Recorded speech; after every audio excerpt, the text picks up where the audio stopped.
Good morning, class. Let's start the new chapter, that is the dissolution of a partnership firm. The last chapter from the first book. Okay, we will get a question of 6 mark or 8 mark from this particular chapter. And what is the chapter? Chapter is the dissolution of partnership firm. Generally, CBSE asks a 1 or 3 mark question from this chapter as a distinguish between dissolution of partnership and dissolution of partnership firm. Just see how both are the different things. Number one, dissolution of partnership and dissolution of partnership firm.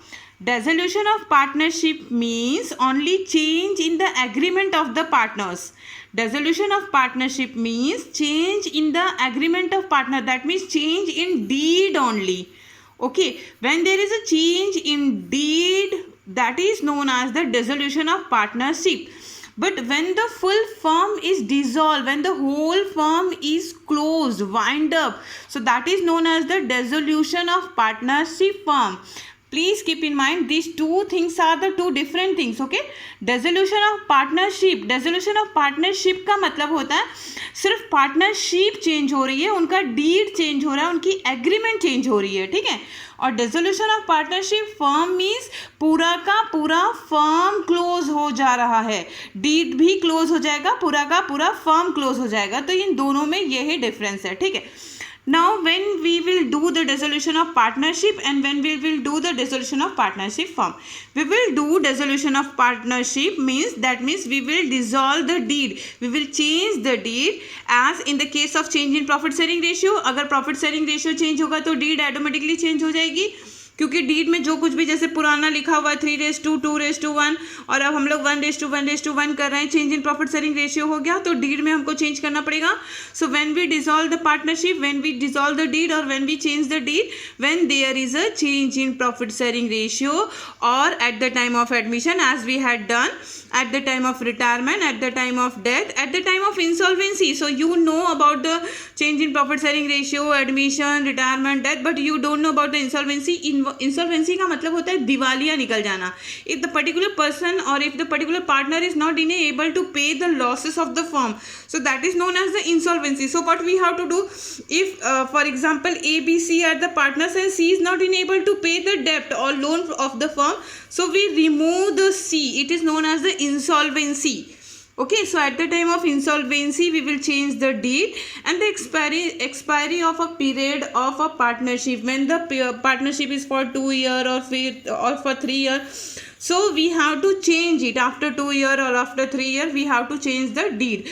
So dissolution of, when we will dissolve the partnership or when there is a change in the profit sharing in the deed, at the time of change in profit sharing ratio, admission, retirement, death, insolvency, expiry of partnership. Okay, now when the partnership will dissolve, partner पूरा का पूरा partnership कब बंद हो जाता है? पूरा का पूरा पार्टनरशिप बंद होना मतलब पूरा का पूरा फर्म बंद हो जाना, पूरा का पूरा बिजनेस ही क्लोज हो जाना. That is known as the dissolution of partnership firm. So when the partnership will dissolve, the partnership will dissolve at the time of compulsory dissolution. When it is the compulsory dissolution means after a particular work it will dissolve. जैसे कि अगर किसी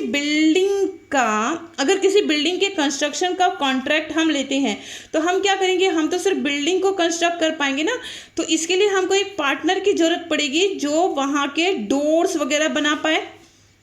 is it clear?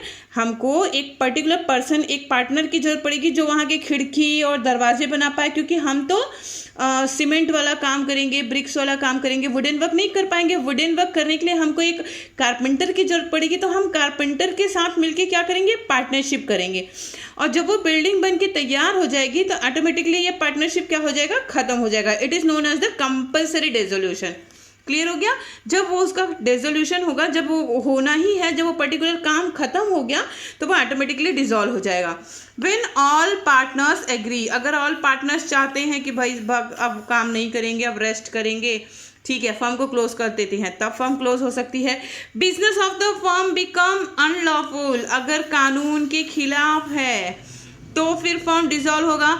Insolvency, सारे के सारे partners क्या हो जाएंगे, इंसॉल्वेंट हो जाएंगे, सब लोग जो है, जो सबका दिवालिया निकल जाएगा, तो भी बिजनेस बंद करना पड़ेगा।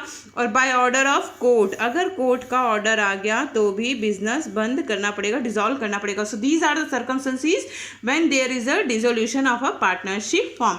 Now what we will do when the dissolution of partnership firm, it refers to change in the agreement between the partner। इसका क्या मतलब है, सिर्फ change in the agreement between the partners, and it refers to the dissolution of the firm। इसका मतलब पूरा का पूरा फर्म डिसॉल्व हो जाएगा, बंद हो जाएगा, ठीक है।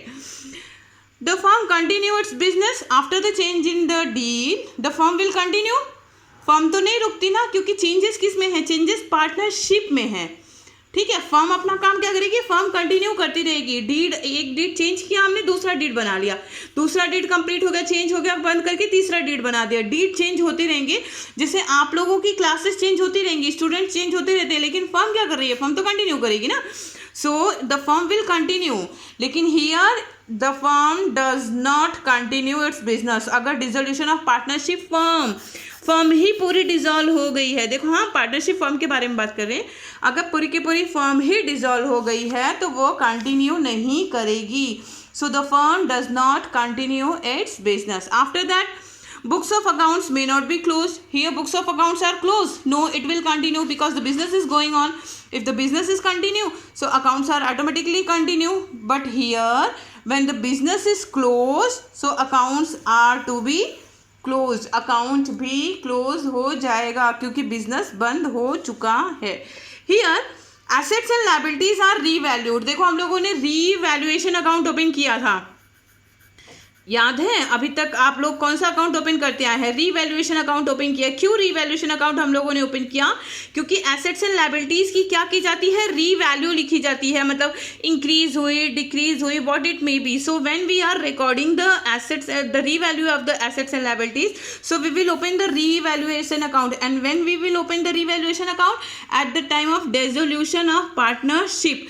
But when there is a dissolution of partnership firm, when the firm will close, we have to sold out the assets। हमें सारे assets को sold करने होंगे और सारी liabilities को pay करना पड़ेगा। याद रखना, सारे एसेट्स को हमको सोल्ड करने हैं और सारी लायबिलिटीज़ को पे करना पड़ेगा। इसके लिए हम एक अकाउंट ओपन करेंगे जिसे हम कहते हैं रियलाइजेशन अकाउंट। रियलाइजेशन मतलब रिलीज करना। क्या रिलीज करना है, एसेट्स एंड लायबिलिटीज़ को रिलीज कर देना। देखो, यहाँ पे ओपन होता है रीवैल्यूएशन अकाउंट। कब ओपन होता है revaluation account, at the time of change in profit sharing ratio और at the time of admission, retirement, death, insolvency. But at the time of dissolution of the firm, we have to open the realization account. What we have to open, we have to open the realization account। हमें realization account open करना पड़ता है। Why? Because we have to release the assets and the liabilities। We have to sold all the assets and we have to pay out our all liabilities। So for that we have to open the realization account। Now here it is the voluntary। आपको चाहिए तो आप change करिए या नहीं करिए, deed change करना है तो करिए, नहीं तो मत करिए। So it is a voluntary, but it may B voluntary और द कंपल्सरी। ये वॉलंटरी भी हो सकता है और कंपल्सरी भी हो सकता है। सो ये 3 मार्क का आता है एग्ज़ाम में, बट ये आपको समझना बहुत ज़रूरी है। Dissolution of partnership, what is the ship, मतलब एक, मतलब हमारे और आपके बीच में जो पार्टनरशिप है बस वो चेंज हुआ है। हो सकता है 5:4 पहले था, अब हम लोग 4:4 पे आ गए, इक्वल हो गए।